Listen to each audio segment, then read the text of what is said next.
Jangan takut dengan replika. Replika semakin mahal harganya, sangat menjanjikan.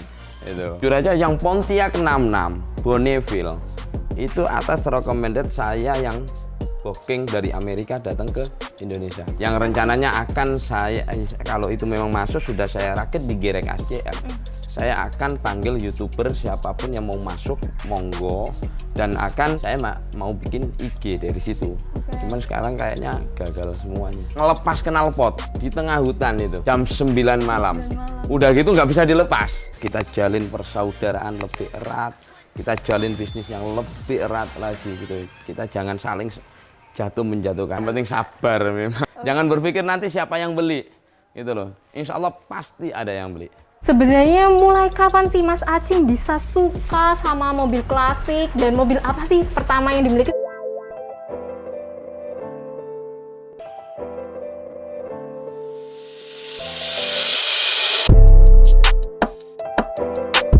Halo Kunoliks, kali ini tim Kuno ID sudah sampai Mojosari, Jawa Timur.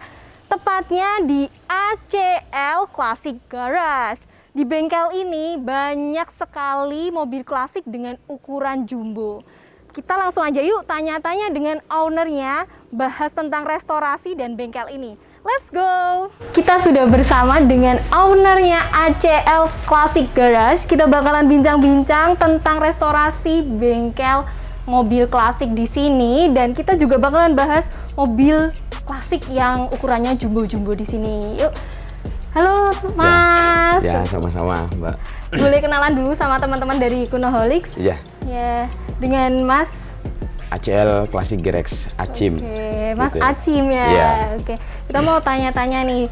Sebenarnya mulai kapan sih Mas Acim bisa suka sama mobil klasik, dan mobil apa sih pertama yang dimiliki? Soalnya dilihat nih di sini mobil klasiknya ukurannya jumbo-jumbo. Iya. Sebetulnya sih saya suka klasik itu memang sudah lama. Waktu saya masih bujang itu sukanya di motor. Kalau di mobil itu masih angan-angan. Gitu. Waktu masih tinggal di Jakarta 17 tahun tuh saya udah mulai ngumpulin memang. Cuman nggak ada yang tahu. Oh, gitu. usia 17 tahun. Bukan. Saya masih bujang itu ada di Jakarta itu selama 17 tahun. Oh, oke. Itu saya ada punya Fiat, Fiat Centi, Fiat Topolino, Fiat Konde itu di Jakarta. VW juga punya. Setelah waktu saya mau hijrah ke Jawa, punya anak yang kedua itu, baru saya lelang itu, lelang semua. Akhirnya saya pindah ke sini. Nah di sini saya baru punya Fiat lagi. Nah itu cerita Fiat itu, wah itu anak saya ajak mudik ke Ponorogo itu, di sana itu knalpotnya lepas di tengah hutan Trenggalek itu, jam 9 malam itu. Aduh. Itu jadi. Ada tragedi ya? Wah luar biasa itu Mbak. Jadi yang anak saya yang usia 3 tahun tuh bagian senter begini, yang masih baby saya taruh di jok belakang. Istri saya lambai-lambain jaket di pinggir jalan. Saya ngolong sama anak saya yang 3 tahun, ngelepas knalpot di tengah hutan itu jam 9 malam. Udah gitu nggak bisa dilepas.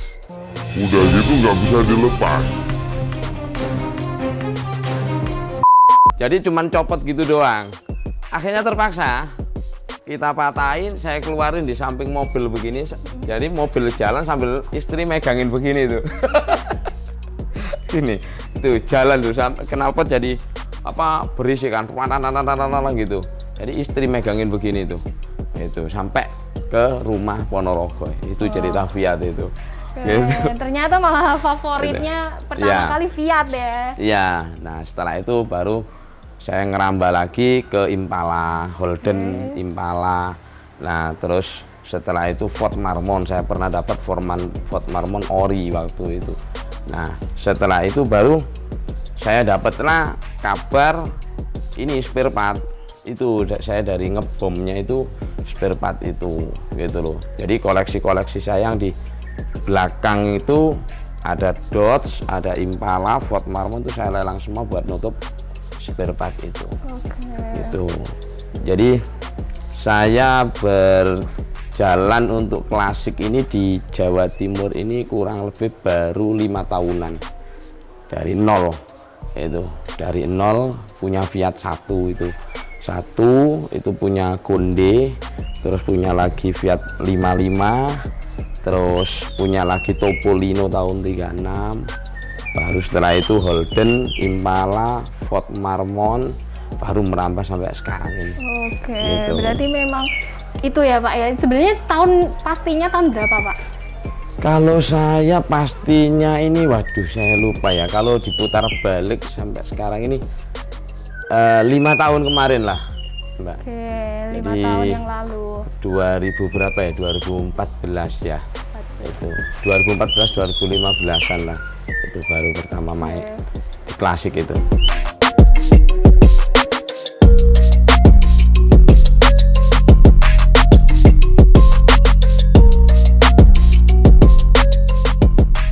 Untuk restorasi di bengkel ACL ini sendiri kan saya lihat banyak mobil berukuran besar ya, mobil-mobil Iya. klasik berukuran besar. Sebenarnya mobil ukuran kecil juga bisa direstorasi di sini atau gimana Mas? Kalau mobil-mobil kecil yang klasik ya sangat bisa.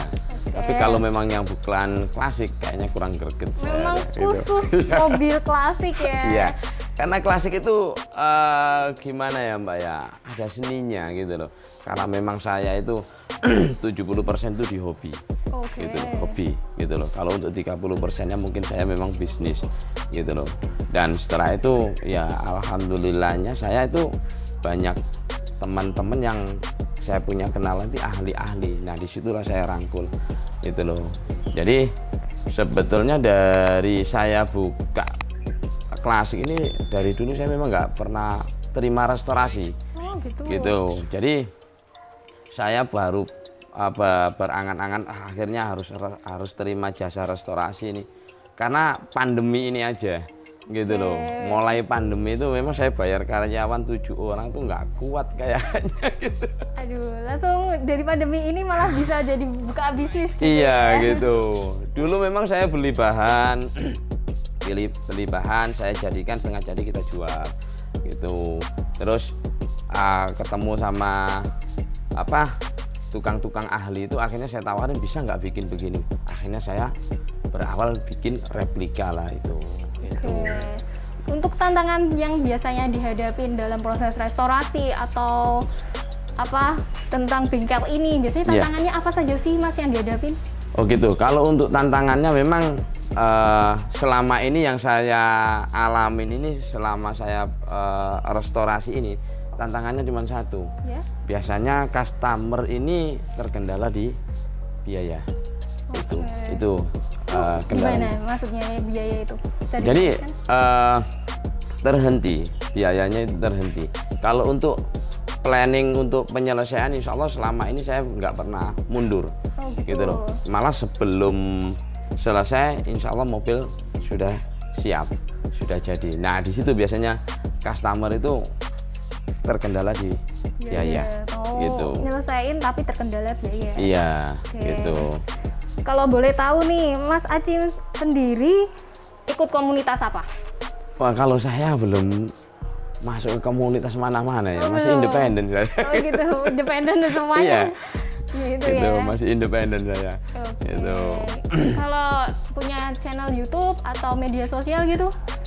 Kalau saya untuk saat ini channel YouTube saya nggak ada, Instagram pun saya belum bikin karena memang waktu itu saya ada harapan akan bikin Instagram, terus mau panggil youtuber saya suruh ngeliput, itu satu, ada memang impian yang akan saya bangkitkan gitu. Ternyata kok ada problem di tengah jalan. Oh, gitu. Itu jujur aja yang Pontiac 66 Bonneville itu atas recommended saya yang booking dari Amerika datang ke Indonesia. Oh, oke. Itu. Bisa Nah itu diceritakan? yang rencananya akan saya, kalau itu memang masuk, sudah saya rakit di Gerek ACL. Saya akan panggil youtuber siapapun yang mau masuk, monggo, dan akan saya mau bikin IG dari situ. Cuman sekarang kayaknya gagal semuanya. Itu. Jadi itu dulu memang saya yang atas izin saya, jadi saya yang booking dari sana, itu saya udah masuk DP, barang dimasukin. Ya karena gara-gara pandemi ini loh Mbak. Pandemi Gitu. ya, oke. Itu pandemi ini.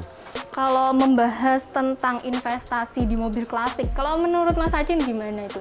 Nah, Benar. sebetulnya sih kalau untuk investasi ya,